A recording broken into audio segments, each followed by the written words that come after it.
Hello, you beaky bastards, and allow me to welcome you to Bunakansi Kelansishaba, Colorchirp, the homely nest, a small settlement of aves, or as we're commonly referred to in these parts, the bird people.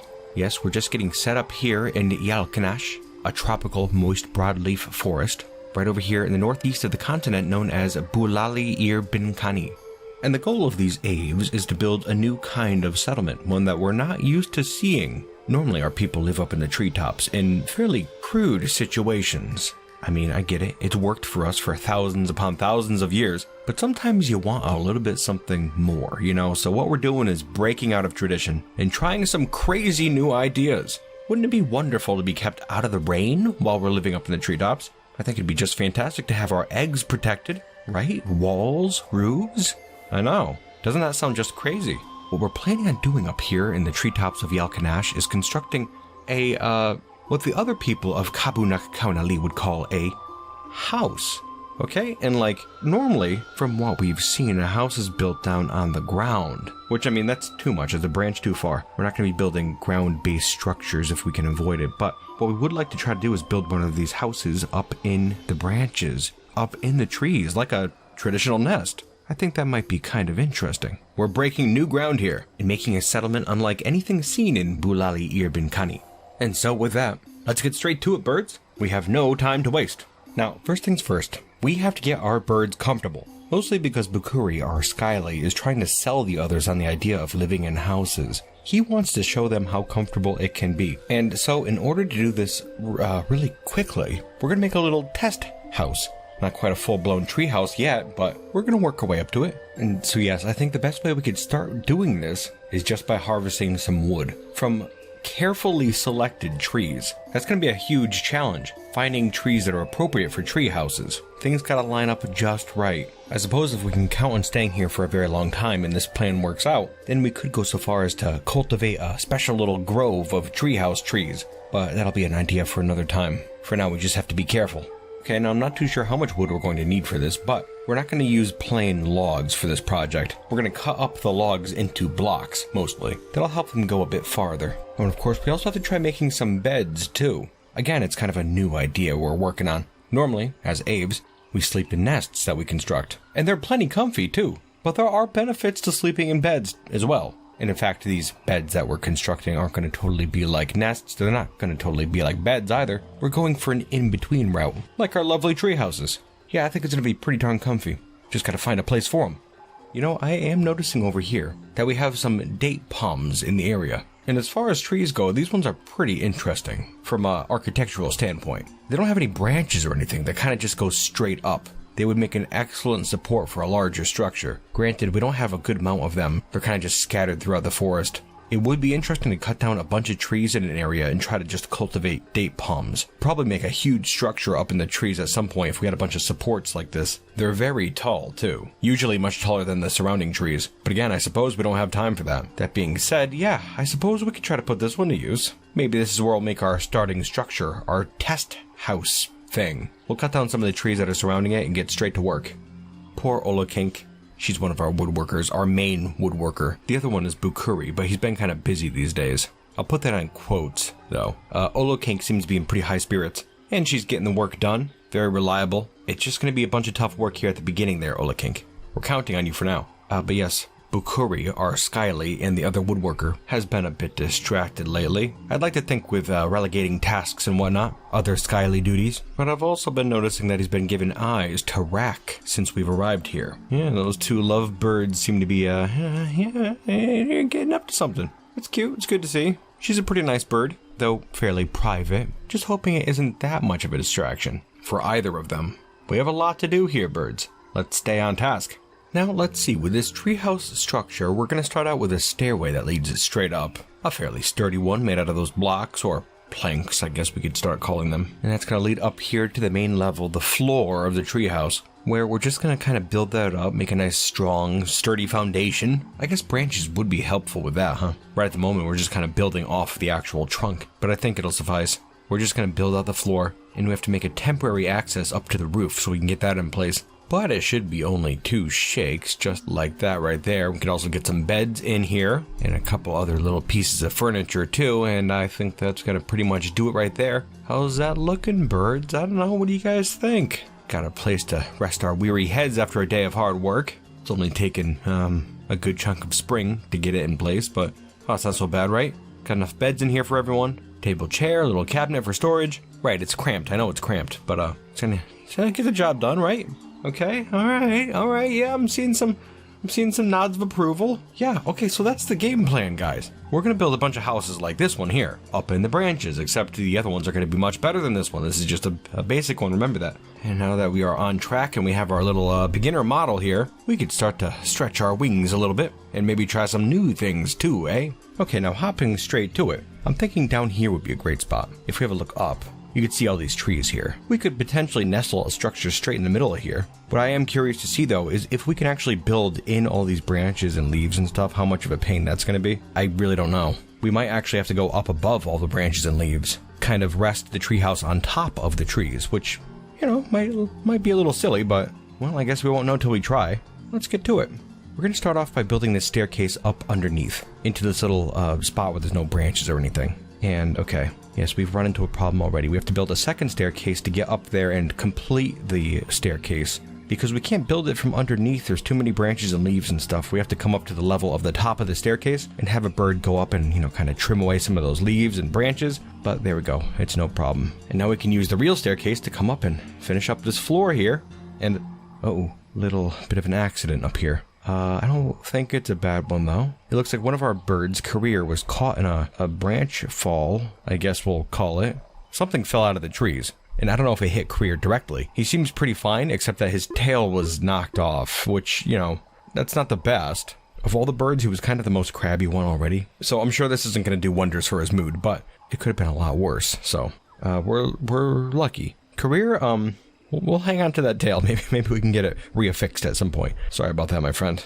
Everyone else just be careful, okay? Don't need any more accidents like that. Anywho, yes, continuing work, we're going to get this floor done here as kind of like the main structure. We need a nice base where we can kind of build off of first, you know? And as you could see, the birds don't seem to have much trouble walking around up in these branches, which is just excellent. I mean, I suppose I shouldn't be surprised. As I was saying before, birds are quite used to living up in the branches. Just the whole treehouse idea is new to them. Makes it pretty handy getting these walls in place, all these walls, and we're going to use fortifications for windows. No glass required. But it will let some nice light in, some nice air in. You can see that nice jungle view out there. Quite luxurious. And you know what? I was just going to cap this off with a roof up top, but this is going so well that I think we're going to change our plans a little bit and build a second floor up top. How does that sound? What I was going to do here is just build a food storage room. I guess we haven't even talked about that yet, but we need a place to store food, and I thought this would be a great place for it, but it's such a nice structure. I think we should have a meeting hall in here, actually. And maybe we'll put the food storage up top, above the meeting hall.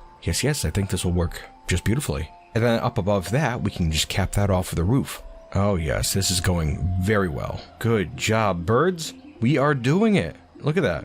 I would be totally willing to say that for our first real treehouse, that this was an unmitigated success. I mean, come on, look at that. A nice big walled-in structure up here safe in the trees. Plenty of space, too. My goodness, outstanding work, birds. We are really breaking some new ground here, and doing a bang-up job at it, too. Really all hasn't taken that long, either. If we knew what we were doing from the start, this would have been a fairly quick process. We've just hit autumn, so it's only been like 6 months. We got all this food storage up here now. Just gotta get some more barrels so we can compact it down a little bit. Ultimately, we're going to need more storage at some point. So maybe we should start toying around with what we can do up here in the trees exactly. Try to maximize the amount of space we could utilize. Like up here on the roof, actually. What's the point of having this big flat spot up here and not doing anything with it, you know? We can make use out of this space. Just like that right there. You may have noticed we had a bunch of kiwis running around this whole time. They are fine little animals to have around. They lay eggs that we can eat. And when it comes down to it, they're pretty darn tasty as they are. Yeah, we'll just stick them up here on the roof. Nice, safe place for them. Got a bunch of nest boxes for them already that are already occupied. And they're all filled with eggs too. Actually, one of them laid 2 eggs. I don't know how that was managed. Those eggs are enormous. Okay. Noticing this nest box on the end here actually is claimed by Rak Onokiali, our craft save, who has laid a couple of eggs in there. 2 of them. Okay. I guess we'll just kind of leave those there for now and see what happens. though I'm sure Rack knows exactly what she's doing. This is a totally normal thing for birds. Yeah, keep them warm there, Rack, I guess. Okay. Now then, back down here to the main level of our meeting hall. I'm trying to think of something else to do. We obviously need a better place to sleep. This little dorm room over here is okay, but it doesn't quite cut it. We can do better. And so I'm thinking maybe we should go and try to build a couple little personal tree houses off of this main meeting hall area. How's that sound? Yeah, let's get to it. I figure we'll just take down this wall and build out to the east. Plenty of room out there, plenty of branches, plenty of trunks, and what we're going to do is connect up a bunch of places with walkways, just kind of suspended, little narrow bridges. And in the middle of it all, we're going to make a big, pavilion, I guess. Just a central area. Maybe we could put some workshops or something up there. Get it roofed in at the end. That'd be nice. Now, what we're going to do is build 4 tree houses here, just personal quarters for birds. We're going to make sure to get those all roofed in too, of course. But then we're going to build some other tree houses maybe further up in the trees. Easy enough. I think we're starting to get a hang of this process now. Sure enough, if you have a look here, you can see we finished it up relatively quickly. Right now we're at the beginning of winter. And it's 4 more little tree houses done, as well as that entire pavilion. 4 of the birds have nice little homes now. And we made sure to put a nest box in each of the females' rooms, just so they can take care of what they gotta do, you know? And yes, then on that center pavilion we put a couple of workshops, a kitchen and a still, just so we could do all of our cooking up here. Very nice, right? But we still have a couple more bedrooms to go, and so let's get to it, birds. I'm very surprised and extremely pleased at how easy this process has been so far. I am thinking now, though, that we have to come up with some sort of defenses. I'm not sure if we can expect anything to attack our small group, but better safe than sorry. Now that we have all these structures down, we're gonna have to protect them, right? In some fashion. I'm coming up with something. But yes, these houses. Let's get them straightened out first. And how's that right there? Looking pretty darn swell, I'd say. All furnished, a couple nest boxes. These 2 rooms are for Rara and Rack, just side by side, nestled up here in the branches. And then over here to the north, we have another room for Khaki, looking real nice. And so with that, we have houses for everyone, as well as a meeting hall, food storage, a place to cook food and brew drinks, and a place for our kiwis too. Colorchirp is coming right along, and we are glad for that. And now I suppose we should start getting to work on those defenses. I figure a good place to start with that is down here at the bottom of the staircase. The sole staircase that leads up to our tree houses. But when I was down here, I also noticed this little beehive right over here, which got me thinking, why not put those fellas to use? And so, how's that looking right there? That's right, we got some beehives set up on top of our pavilion. Again, making use of the space, providing as much food as we possibly can for our aves. Think about that, we already have fruit, meat, eggs, and honey up here in the trees. Practically never have to go back down at this point. But yes, I was thinking about our defenses, and for safety's sake, it'd probably be a good idea to not have people enter in through our meeting hall. So maybe we'll create another bridge that leads, like up over this way here, back towards that first house that we made. Maybe that's how people will enter. That'll make sense. Yeah, let's see how that works. Okay, now how's that right there? We have a nice wide bridge leading from our meeting hall over to this staircase right here. And you can see the bridge continues on to the first tree house we made. And I gotta say, I really love how these trees over here go over top the bridge. Makes a nice little archway. Very scenic. And safe, too. Now we have 2 sets of doors protecting our aves. That being said, we still have way too many reasons to leave the trees. Like over here we have all this wood, bunch of barrels, all these workshops here of course, and there's still a ton of items left in our wagon as well. We have to find a place for all this. A big place too. And in addition to that, we have to find a place for our cassowaries as well. They're down here on the ground. We haven't really mentioned them, but I'm sure you've seen them walking around. Picture a big angry kiwi. Pretty much the same deal. They lay eggs, and we can eat them, but it would be best if we get them up in the trees. In other news, before we get started with any new projects, on the egg front, well, if you have a look up here, you'll note that Rack is not in this nest box anymore, and neither are those eggs. And that's because we took those eggs and put them in our food stockpile down here. A little bit ago I noticed it, and when I went to go check back recently, it seems like those eggs have been turned into a prepared meal. It's a cultural thing, you know? It's one of the rare delicacies of our people, I suppose. Though boy oh boy, it's a tough facet for outsiders to swallow sometimes. Understandably so. Best not to think about it too hard. It's just kind of what we do. That being said, we have to be very careful that the eggs that we put in our food stockpile aren't fertile. This might be a difficult process, but my goodness, damn tasty, regardless. Oh, cuisine. But yes, back to work on our tree houses. Now then, I'm thinking, okay, so we want a nice big spacious area where we could store items and maybe build a workshop or two as well. In that case, I'm going to build out this way here, through the side of the kiwi pen, and we're just going to head over here and get to work on a structure. Gonna make it multi-level too, I think, with a big floor. This is probably gonna end up being the biggest structure here in Colorchirp, I'd imagine. And it better be anyways. We need that space. Okay, that's pretty much gonna do it right there. And we haven't even hit the 2-year mark yet. Time flies, but it is going very well around here. Now, starting at the bottom with our kiwi pen. You can see we have this nice long walkway here, as well as one carpenter workshop, just kind of branching off on the side. We could probably put some more there too. I didn't want to put them too close to that walkway that leads into our tree houses though, just in case something wanted to climb up. I've noticed some capuchin monkeys in the area. Don't want to make things too easy for those bastards. Troublesome. Anywho, heading up to the bottom floor, you can see we have a big area here with a bunch of fortification windows and a whole bunch of storage too for all sorts of items. We got barrels, we got pots and quivers and leather and some mechanisms in there. Up farther, you can see we have a wood storage level. Whole bunch of room in there. Probably not enough room, but meh. Better than nothing, right? And then up above that, we have our cassowary pen. We decided to not do a slanting roof here and just made it a big wide expanse that we built out a little bit even. Got some fortifications up on the side so these poor guys can't fall off. You know, it's not like they're gonna fly down, so gotta keep them safe. You've probably already noticed we have a bunch of cassowary chicks in here too. Aren't they adorable? Although I will say, these cassowaries don't always stick to these nests here. I've noticed a couple of them dashing out to lay eggs in the ave houses. They prefer that cozy ambiance, I suppose. It makes sense. Anywho, going back down to the entry walkway here, you can see we have a well that we built off on the side. And if we head down right here to ground level, you can see we've made a little hole in the ground. I was under the impression that we had an aquifer in the area and that we could just dig down and find water eventually, but we dug a good way down and did never find water. And so this process got a little bit more complicated than I would have liked, but if we head down here, you can see there's a tunnel, and farther down, we do have water. There's a lot of water in here too. It's extremely deep. Water won't be a problem anymore. But yes, back to that tunnel. You can see it leads down to the southeast there. Right down over here.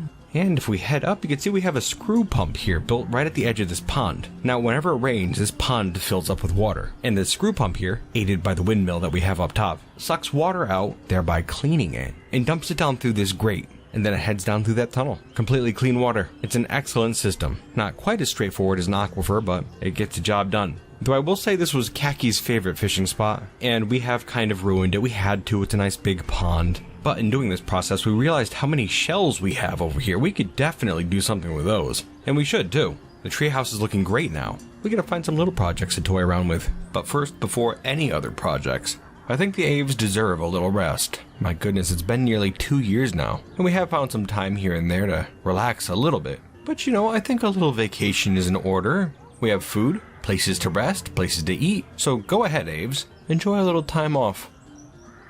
You can see them all now. Just socializing, talking about their little treetop adventure so far, I imagine. Speculating about the future, perhaps. I'd like to think at least a couple of them are giving pats on the back to Bukuri. Turns out his ideas weren't that crazy at all. Aves can live in houses. And once our fellow birds come in and see this place, I'm sure these ideas will take right off. Yes, excellent work, Bukuri. And everyone, for that matter. You've all done a fine job. And I have to say that... Nobody panic. It looks like a sloth bear has entered our meeting hall. Probably should have locked those doors. Now, I don't think we're in any immediate danger. It doesn't seem aggressive. Let's just see what it does now. Okay, nobody panic, nobody panic. It's coming in, just kind of sniffing around, probably drawn in by the noise, or more likely the smell of food. Just kind of sauntering through here. Okay, yeah, doesn't appear to be aggressive. Okay, well, we lucked out there, didn't we, birds? Sure enough, the big fella seems to be heading for the stairs that leads up to the food stockpile. Yeah, it smells food. Well, just while it's up there, we're gonna get some things in place right over here by the door. Oh, and it's coming back down. Okay, that's fine. We'll just kind of try to corral it in here while we get some stuff ready. Birds are gonna have to make do for a moment. There we go. Got some mechanisms in place and a cage as well. And hey, there we go. We have caged the sloth bear. Okay, you know, I think we should put some more cage traps out surrounding the stairs that lead up into the treehouse. And while the aves rush off to do that, we're gonna have Rack here train the sloth bear. Teach him some manners. Just gotta grab some food, and realizing how extremely food motivated this bear is, It's carrying a stack of prepared food in its mouth currently, even while we train it using food. You big fatty. But yes, it's all trained now. We've taken it out of the cage and we're just gonna release it and let it free. And now it should be known that aves are extremely good at taming creatures. In fact, this sloth bear here is completely domesticated now. 100%. Not gonna hurt us or revert to a wild state or anything. You just gotta know how to act around big bears like this. Gotta show them respect, but also not let them get too audacious. Okay there, fatty. You're free to live here in Colorchirp. Eat all the food you want. Good to have ya. But yes, back to the celebrations. And having a look in here, Bukuri is by himself right now. He's actually just walking through with some mechanisms. And I have to say, the mood seems dour. At this point, it's been 2 years since we started out in Colorchirp, and it looks like there's been a bit of a shift in leadership. The aves have voted, and a new Skyly has been elected. I don't know why this would have come about, but the new Skyly is Rak Oni Kakinaniki, the ave that Bukuri is partnered with. That does seem very interesting. Maybe the birds were a little bit more dismayed with Bukuri's ideas than we thought. I don't see how that could be the case, but, well, here we have it. Bukuri did do a fine job, and he's going to continue on doing a fine job as a woodworker. But you know what? Maybe this is just the shift we needed. Make way for Rak, the new Skyly of Colorchirp. And you know, Rak here is a practical bird, and since we've been here for 2 full years working our wings off, I think she's going to want to plan a little event for our aves. How about a hunt? We can fill up our larder with fresh meat, get some new leather and furs. Oh yes, I think that'll be a great idea. Now over here you can see we built a few more workshops. We really had to cram them in, but it's worth it. We've already commissioned some bows to be made, and they are made, as well as some arrows. We had quivers, and so I'm thinking we should be good to go as we speak. Certainly seems it. We have Rara over here with her bow, Fatty right behind, of course. Looking for a meal, I'm sure. And we have Rak over here who's heading right down. No time to dawdle. She's getting the aves all assembled. Right out here. Excellent. Alright, aves, the object today is to get some food and have a little fun. Just be careful out there. There's no telling what's lurking out in that jungle. Oh, and there we go. We got our first target. It's a python. Just kind of sunbathing over here.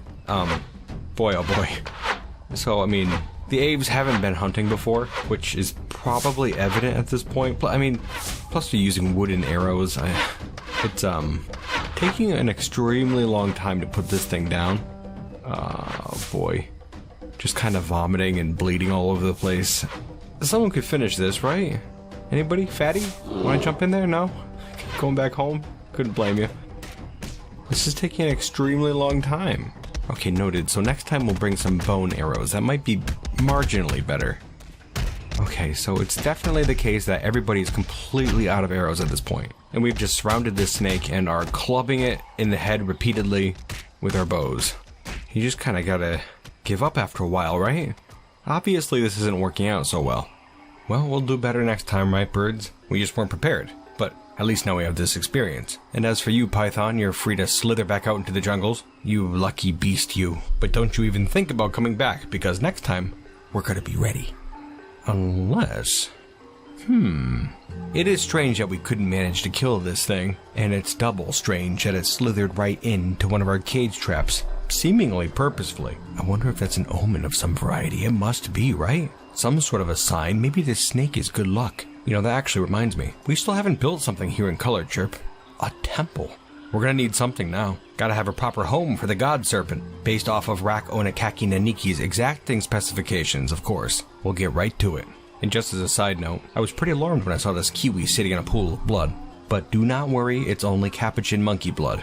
Why is there capuchin monkey blood in here, I do not know. But the kiwi is totally fine. But yes, a temple location. Let's see here. I'm thinking down over here would be nice in this southeastern grove. It's a little bit farther away from our settlement than the other buildings, but we're gonna need an awful lot of space for this one, I think. Trying to one-up ourselves, you see. We could use a nice big temple. Plus, I mean, our meeting hall is nice and all, but really it's more of a little tavern pub sort of a thing, you know? A nice big temple meeting hall would give us plenty of place to stretch our wings, mingle with each other. Plus, maybe it'll draw in outsiders. Maybe Colorchirp will continue to grow far into the future. We need a nice place for new birds to relax, and of course to give worship to our gods.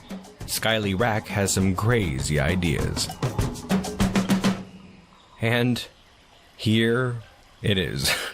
This was actually a terrible process. Terrible process. But I'll be feathered and plucked if you say it's not good enough. A fancier temple has never been beheld by avian kind. Now then, a quick little rundown of the place. It's minimally furnished. We have a couple tables and chairs just kind of scattered about the area, as well as an altar for an offering place, of course. And in the middle there, you'll note there's a large pool.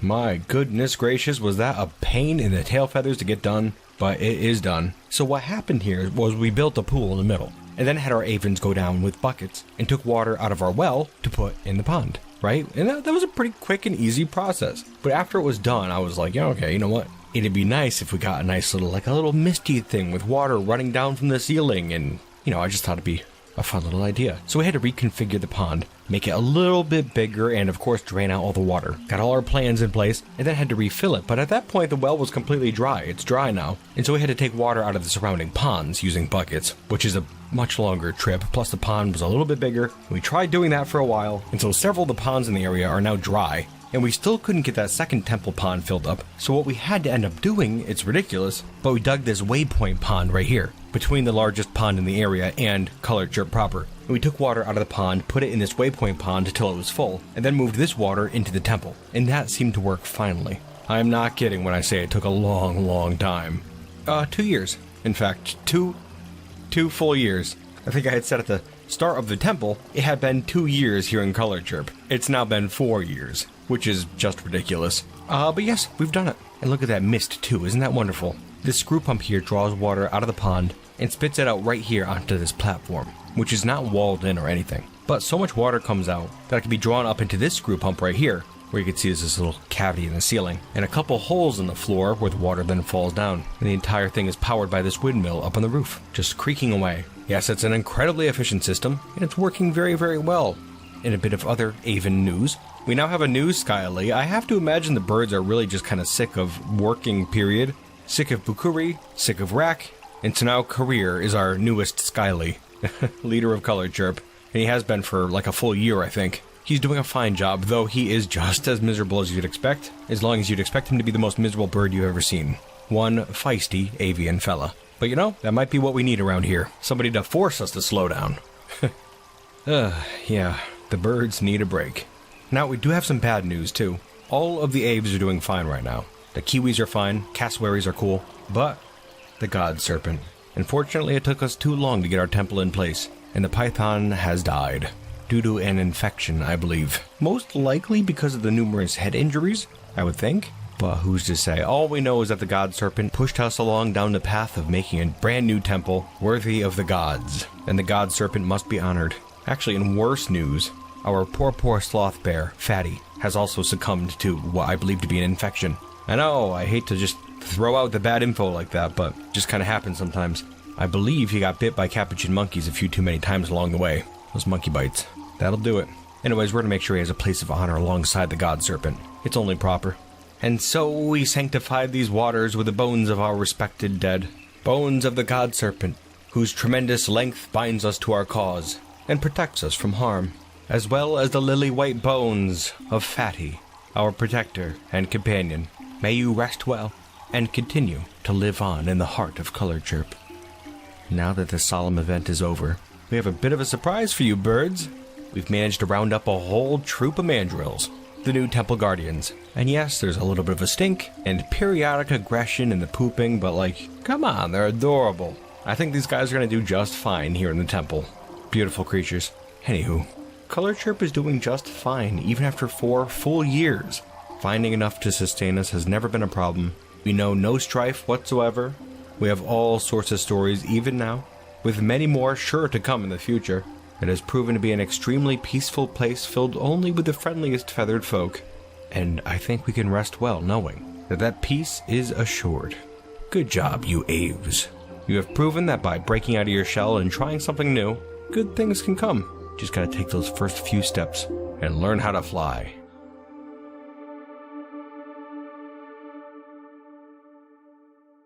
And with that, we're going to start talking about some behind-the-scenes things. Now, I hope you enjoyed this fun little one-off short fort, and the guest artist, Pythania, a friend of mine whose art I've admired for quite some time, and it was excellent to finally get a chance to work with him. I really love the way all of the characters came out. And straight from when we started working on this episode, I've been very just excited. The new pictures come in, and I just get all stoked. And I really hope you liked them too. Ooh, and I hope you liked the music too.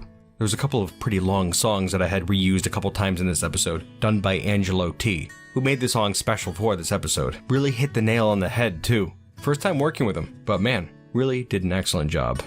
Oh, so this mod, I believe it's just called the aves mod, done by, I don't know how it would be pronounced, APPW. Apwa, we'll say. It's on the Steam Workshop, and it was fun. I really enjoyed it. Those colorful little sprites, all like, I don't know, they've just got so much personality to them. I feel like each of the Ave sprites has so much more personality to them than like the dwarf sprites for the normal Steam version. Of course, you know, they got bigger heads, it's easier to show the expressions, the vivid colors and stuff. That helps for sure. They just look so good. Plus all that clothing that they have. My goodness, I was delighted to see it. This is the first time I've used a mod for the Steam release, and it was really cool just to see all the little pieces come together. I wasn't sure what to expect when I first went into it. I kind of just, I go into these things blind most of the time. I saw a mod about bird people and was like, sure, bird people episode, let's roll. But as I was going through the episode, I started realizing how much there was done to the mod. I don't know, it was just pretty cool to see. Also, I realized with this civilization too, if you're planning on getting this mod, I believe the aves are familiar with like all animals. They have them all domestic. So you can start out with any animals you want at the beginning. And I believe that's why taming certain animals just makes them immediately domestic too. It makes sense. Yeah, so big kudos to Apwa for making this mod. You know, another thing I realized is how hard it is to make mods for the Steam release now. Back in the day before Steam release, this mod here would have probably been considered to be a smaller mod. Like, it's a civilization overhaul, so it's not tiny, but, compared to like the Long Night or something, that's a mod I've used in the past. Like, this is just one civilization compared to the Long Night, which has many civilizations and all kinds of other crap too. I'm not downplaying this mod in the least. There was still obviously an incredible amount of work done. What I'm saying is that in the future, making mods for a Steam release is going to be very, very, very, very, very difficult, which is, why Dwarf Fortress had just the ASCII graphics for so long, just so I could focus on programming it and stuff. It seems like a shame, like it's going to dissuade an awful lot of people from modding down the line, I think. There's people out there who are totally comfortable with, putting little numbers in place and finding civilization tokens and getting all that stuff all situated, but who might not be so comfortable coming up with graphics or hiring artists, because that's pretty expensive if you want to do it right. It's just kind of a shame, looking at how much work went into this one, and I'm just picturing like an entire world overhaul mod and how much work would go into that. It'd be like creating a brand new game. It's cool that it's possible though, is the thing. I don't know, getting rambly. Moving on. Yeah, back to the Ave civilization itself. It seems pretty dwarven for the most part. They don't seem to mind drinking water, which is cool. The whole egg laying thing, I thought that was pretty neat. I, for some reason, didn't really consider what would happen if you had like an egg laying civilization. I was surprised and pretty excited to see the first Ave there lay an egg in a nest box, but then immediately was like, okay, so what now? I have to assume it's very similar to when you have a domestic animal that lays an egg. Like if you have a chicken or a goose or a turkey or whatever, they lay an egg and then they sit in the nest box, and, well, if it's infertile, then they'll just keep going back to that nest box forever, or rather until a dwarf grabs it and throws it in a food stockpile. But if it is fertile, then you just have to forbid the eggs and nobody will touch them and they'll just sit there. But as we saw with these guys, like, aves have jobs to do. Plus they have to like go places to drink and eat and stuff. So they're going to be getting off of the eggs a lot. I don't know how that will affect development, I know I've seen in previous worlds where a creature on an egg will get off for a moment and then go right back on, and the eggs will still hatch. So it's not like if they get off the eggs one time, it completely cancels the eggs or anything like that, But like, how far could you push it? I guess I don't really know how that whole system works. I did notice the aves going back to the eggs repeatedly after they had laid eggs in the nest box, which I imagine takes up like any of their free time if they have eggs out somewhere. And so that's why we started collecting them, putting them in the food stockpile. Still don't really know how to feel about that, but I'm not thinking about it too hard. Anyways, if you had a fertile egg, like I guess if you had aves that were in a, like married or something like that, then you could just choose to forbid those eggs whenever you saw them pop up in a nest box, and maybe that would work. That would cause them to not be taken, but I can't really see a good way to keep the mother on the eggs, unless you made like a special little cell with a nest box and like food right on top of the nest box and like drinks on top of the nest box or something. That'd be like a little prison cell. It seems kind of messed up. I don't know how it works. Maybe it's a lot more straightforward than I'm thinking, like most of my Dwarf Fortress escapades. Hey, if you try out this mod and do manage to get chicks, just let me know. Drop a comment down below. I'd like to see if it's possible. Anyways, My bearded bastards, I hope you had fun today for this little short fortress one-off. I want to thank Pythania, Angelo, and Apwa once again. And of course, I got to thank you at home for watching. It means a lot, and I hope to see you next time here with Dwarf Fortress. And until then, you bearded bastards,